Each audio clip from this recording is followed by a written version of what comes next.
Hey guys, just coming in really quick from the editing room to let you know that the review you're about to watch is very old, like from the beginning of when I first started doing toy reviews. So tonally, things might be a little off, some things I say might sound weird, as if that's any departure from the norm. But yeah, we'll be looking at Wave 1 of the Super 7 Ninja Turtles Ultimates, so that'll be split into a couple different reviews, and then we will be looking at Wave 2, which includes this terrifying man. So yeah, I just wanted to throw that out there. It's an old review. Sorry. I hope you still enjoy it. And as always, thank you for watching. These are actually the first wave of Super 7's new Ninja Turtle toys. So I don't know much about this, but I guess they're kind of redoing the old vintage Ninja Turtle toys. And it came with Splinter, the Foot Soldier, Raphael, and Baxter Stockman. I'm gonna start with the most boring one. I mean, maybe it's not the most boring to some people, but Foot Soldier is pretty standard. Do not give this bag to babies. Really nice box. Contents. Figure with accessories. Good to know. Okay, let's open this up. You just kind of slide it out.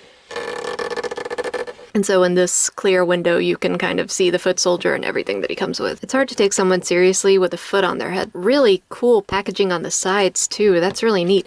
It's got this brick and graffiti pattern, and then there's some glossy application right here. Foot Soldier, Shredder's right hand mummy. I didn't know that they were mummies. Are they mummies? In the newer Nickelodeon show, they were robots or something. Oh, more tape to undo. It's taped on all sides. This is where our powers of observation would really come in handy. Many hands. Ooh, what's this? It is quite a journey getting all these hands out. They are stuck in there real good. This is my workout for today, I think. The original toys came with the weapons and accessories and stuff on these sprues, and so that's kind of what they're hearkening back to with the inclusion of this piece. So all these figures are going to come with these items already painted and not on sprues, but the inclusion of this is just kind of a callback to the original toys. Getting Barbie flashbacks. This has turned into more of an unboxing video than a review video because there's just a ton of stuff to get out. What is this? Dog hair. What is this? I don't even understand this. What is this? I don't... What? Okay, I know what this is. It's a knife. And I believe this is what people would call a gun. Figure definitely has some heft to it. It's pretty heavy. Man, I don't like his head. That's just a personal thing. It's just so giant. What? I'm not a Ninja Turtles super fan, so I can't really speak too much as to what version this is, or if it's super accurate, or how much it looks like the old toys, or whatever. But I will say it is pretty neat. Sculpt is really nice. This turtle armor arm guard is pretty cool. Really nice paint applications too. It's just kind of got a wash of a grayish black to kind of seep into the detail and really bring that sculpt out. And it's that way over the entire figure. The leg wrappings are really cool, and the nice paint applications continue onto the legs. You can kind of see some shading in the divots there. Sculpt on the head is really great. It really gets across that there is a nose, I guess, underneath there, and it's pulling the fabric down. And the eyes are a glossy neon, almost kind of yellow. And then the foot logo has kind of a glossy application as well. Let's look at articulation. Head, a little bit of tilt, a lot of swivel. I guess if they're like undead zombies or robots or whatever, they can do that. Swivel at the torso, can go all the way around. Arm up. That's about it for the shoulder, but there is a swiveling joint right here, and another one at the elbow. Same for the hand, it can do all sorts of things, go all over the place. Oh no, they can move, yeah. You just need to kind of muscle them into moving. There's a lot of movement there, back and forth. A little bit of swivel, single joint on the knee, but it is a swivel joint. Swivel on the foot and back and forth on the foot. Yeah, nice. A lot of articulation, really great sculpt, and a great paint application as well. All right, for accessories, he comes with this thing and this thing, 2 throwing stars, 2 guns, a big scary knife, and a whole mess of hands. Pointy hands, slappy hands, grabby hands, fisty hands. Pretty much all the hands you could ever want. The great sculpt and paint work continues onto the accessories. I really don't know what this is supposed to be. Nice silvery paint. No silvery paint on this thing, but maybe it's not supposed to be silvery. I don't know what it is. How do you hold it? Like this? How do you hold this? Like this? What's going on? This gun or blaster or whatever is a little plain. I would have liked a little bit more silver on it, kind of like the bigger gun. The rifle has some silver accents to it. Yeah, I feel like these could both benefit from a little bit more detail, but meh. Tiny, tiny, tiny throwing stars that will get lost if you do not take care of them. And cool giant serrated bottom knife, whatever those are called. Is it a buoy? I don't know. It's made for killing turtles, I guess. Really neat figure. I'm excited to get the others out and take a look at them. Seems like green is going to be the color of the good guys, which makes sense because turtles. I really appreciate this shape.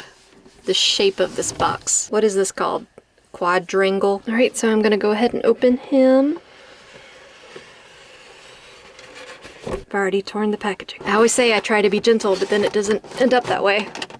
I guess that's true in life too. You try to be gentle, you try to be nice, you try to be a good person, but you're always gonna mess up. And I'm not being pessimistic, that's just how it is. You may be the nicest person in the world, but you're still going to piss someone off at some point. Someone's not gonna like you. I forgot what we were talking about. Giving out life advice, and then I just totally forget what the advice was about in the first place. He comes with a little baby turtle. Look, it's smiling. Oh my god. And he also comes with all these hands, which are really difficult to get out of the package, so I'm not gonna film myself doing that. Looks like he's got another robe back here. Oh yeah, that's really interesting. So he's wearing a cloth goods robe, but he also comes with a rubber robe. I don't know if the original toy had a rubber robe instead of a cloth robe, or a cloth robe instead of a rubber robe. I don't know, but he comes with both. That's cool. As with the others, there are some twisty ties to undo and some plastic to cut. He is wedged in there something good. Ugh. He's mostly covered with a glossy brown paint, but there's a more matte grayish paint on his head and chest. I didn't notice that when he was in the package. He fits really nicely into my review area, and I don't have to like stretch out my nubby arms to try and move him around, so that's good. Glossy paint applied to the eyes and the teeth. This Splinter to me looks more like a Scottish Terrier than a rat. I really love these wraps on the legs and the tail. There's a lot of really fine fabric detail, and it's painted with a satiny paint, so it does really look like kind of a silky wrap. Those aren't wrappings on his tail. I think that's just the fur transitioning into rat tail skin. That sounds really gross. It's kind of cute though. Some coarse fur sculpt throughout. Alright, Splinter can look up. He can not look down. He can tilt his head a little bit, side to side. Yeah, there's not much there, but there's a good amount of side to side movement. Yeah, his arms don't want to go up very far. I guess this chest sculpt is really restrictive when it comes to the head and the arms. They do swivel though, so they can go back and forth. Up and down at the elbow. Swivel at the elbow, swivel and up and down at the hand. Legs can go up pretty far, can't go back very far, being blocked by his butt. Knee back and forth, side to side, nice swivel there, and same for his ankle. His tail rotates all the way around, not only at the base, but also where the fur transitions into skin, so you can get his tail into all sorts of crazy poses. And as I alluded to before, nice paint application with this fading going on. Clean around the eyes, clean in the ears, clean on the toes. That's all I could ever ask for. And this cloth gi is really nice. The fabric is a little cheap feeling, but has some stitching on it, an elastic belt, and a tiny, tiny buckle. And thanks to his tail and his large feet, he stands up on his own pretty well. So I want to look at accessories now. Alright, as is the standard for this line, he does come with the weapons rack on the sprues, unpainted. Comes with the rubber robe that we saw before, and I will get that out shortly and put it on him. 2 tiny throwing stars, just like the foot soldier. A steaming mug of tea. It honestly looks delicious. The cutest turtle in the world. A really cool bow with an elastic string on it and some silver painted accents. I could do this all day. 3 arrows, a cane, and let's talk about the paint on these wood accessories for a minute. I mean, it really does look like wood with these warm reddish tones and a dark brown wash throughout. And another cane that is actually a hidden sword. Goes just like that. Pew!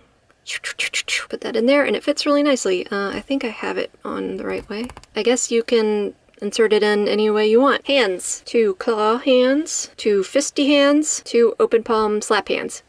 Great paint application and sculpt on these as well. I really want to get into this robe. Really great fabric pattern striping across the back here. The tattered bits are cool, and it's a really thick rubber, so you won't have to worry about tearing it. It's got this peg so it'll attach through the hole right here when you put it on him. Okay, we're going to undress Splinter, I guess. I've discovered that the belt is sewn on, so it doesn't matter if you undo it or not, so I undid it for absolutely no reason, and it's going to be real hard to get that strip back in the buckle. Okay, I'm just kind of slipping it off his body. Oh no! Oh, the belt came off. Okay, it's okay. We'll fix that later. Now that he's undressed, you can see that he's got a swivel at the torso, but I don't know how much good that'll do once the clothes are on him. Putting the rubber robe on is pretty easy. Just position his arms back and slip it on. Fasten that right there. Yeah, it fits really well. I actually like this more than the fabric one. I think it just fits the aesthetic of this figure better. Let's give him a claw hand. Remove the hands. Simple enough. As with the other figures, the pegs are pretty small, so you want to be gentle. Gentle but firm. Like how you raise a child, I assume. Let's try giving him his cane. The cane doesn't really want to fit in his hand. You've got to kind of make sure that it's got a contact point on the ground before you can pose him with the cane. But it looks neat once you have it. This cane is a little easier because it's got this handle that he can use as a grip. And then of course, if he needs to attack something, slide this into here, maybe, I don't know. I've noticed that the gripping hands for these figures do not want to actually hold the weapons. The weapon holding hands just do not open up enough to facilitate that, and a lot of these are just too chunky to slide in. Really solid figure. The only thing I have to complain about are the hands, because I can't seem to figure out how to get the weapons to fit in there. Really nice Splinter, and I love that he comes with a turtle. I'll see you guys later.